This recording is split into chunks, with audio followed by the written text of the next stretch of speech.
Hey everyone, welcome to my channel. Today we're going to talk... Wait, what's that? My glasses.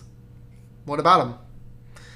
Oh, yeah, these babies are new. I got them when I got a bunch of books and they were $50, and I don't say they were a waste of money because they're actually helping my eyes, so good investment. And I don't know what they're called, and I just thought I would wear them for this video because I'm cool. Anyways, I wanted to talk about this book that I read, Extreme Ownership by Jocko, Willink, and Leif, Babin. So have you ever heard of someone talking about a book they read and how it changed their life and stuff?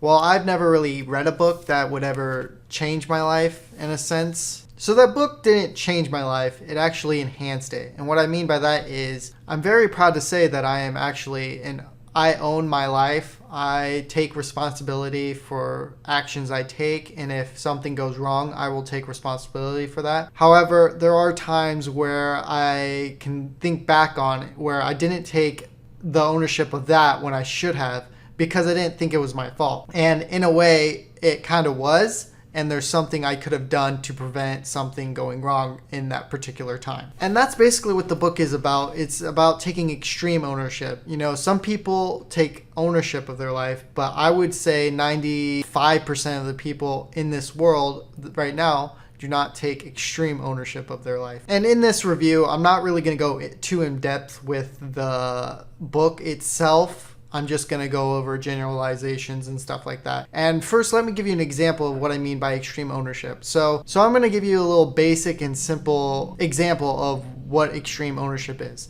So this is personally in my life. So when I used to work at the fast food restaurant and deliver sandwiches, whenever I would deliver a sandwich and then come back, sometimes my manager would be like, hey, that person that you just delivered to, their sandwich was wrong, so they need another one. So that kind of sucks because then you're taking a sandwich to the customer for free instead of getting paid to do it. And I would always get mad at the person who made the sandwich because I'd be like, you need to know how to make the sandwich so I don't have to go back and do a free delivery when I could be taking all these other deliveries and being able to make money. But looking back, there's something I could have done to prevent that. You know, in other words, I could have looked at exactly what was on the sandwich, and then I could have asked the person who made the sandwich, hey, is this not on there, or is this on there? You know, I could have done stuff to prevent that. I mean, that's kind of an extreme example because realistically, are you going to say that for every single order you get? Probably not. But there's stuff you could take into account, like, do you know the person who's making the sandwich? Are they a reliable person? Or is it someone who doesn't really take the job seriously and tries to shortcut everything? Those things I could have taken into account in order to be able to know if the sandwich could be possibly wrong or not. And other times it's kind of unavoidable. This was just a simple and kind of basic example because sometimes people are going to make mistakes. I mean, we're human, we all make mistakes, and sometimes it's just going to slip by, and that's understandable. That was just a simple example. The book is laid out like this. So in each chapter, they start with a war story. They talk about what they did or a mission they went on in Iraq when they went to war. And at the end of the chapter, they do a principle. And then after that, they give an example of what they learned on the battlefield and how you can incorporate it into the business that you're working on or anything at all, or at becoming a leader. And that's basically how all the chapters go. And while I was reading it, a lot of the things that they put in the business part where you can apply what you're learning into their battlefield stuff into the business, I've come to find out that a lot of people that even are higher up or are leaders don't know what the hell they're doing and they need guidance themselves. And that kind of amazed me because I feel like if you're gonna be at the top, you should be knowing exactly what's going on. But some people, I kind of get it, I understand. Just some stuff is going to go over your head if you're leading other people, and I can understand that. Something also touched in the book is someone who was a leader of the company who was below the CEO but was a manager or something like that. Can't really remember the exact titles.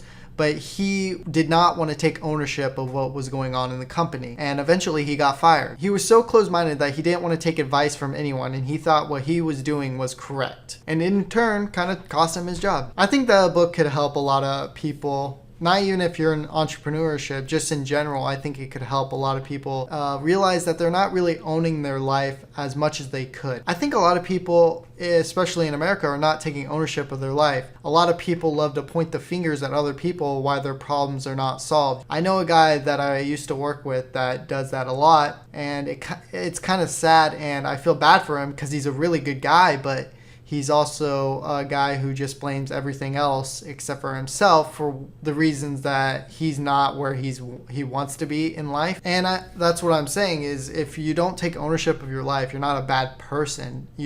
I don't feel like a lot of people... I feel like a lot of people are just so closed-minded, and it kind of sucks. There's a lot of soft people in America, and I think it's a big epidemic. I mean, one of the biggest memes in the last couple of years was people getting triggered, which I think that's such a silly word to say, triggered, like I'm triggered. That just seems like a meme in itself, which it is a meme, but it's also what people say. And all these safe spaces and all this kind of softness, and that's just not how I think you can accomplish anything in life, because you're just blaming everyone else for your problems. Anyway, that's a big rant in itself, but basically, I just want to say that this Extreme Ownership book is a really good read. I definitely recommend it for anyone who's watching this. And if you're not a fan of war, well, I guess I should just say suck it up and just read it anyway. Whatever. Anyway, go read the book. Get it. I think it's like $10 or $11. Just go read it. See for yourself. If you hate it, then, well, F me. If you love it, then... thank me. But anyway, that's gonna conclude this video. Thanks everyone for watching. I will see you guys in the next video, and take care.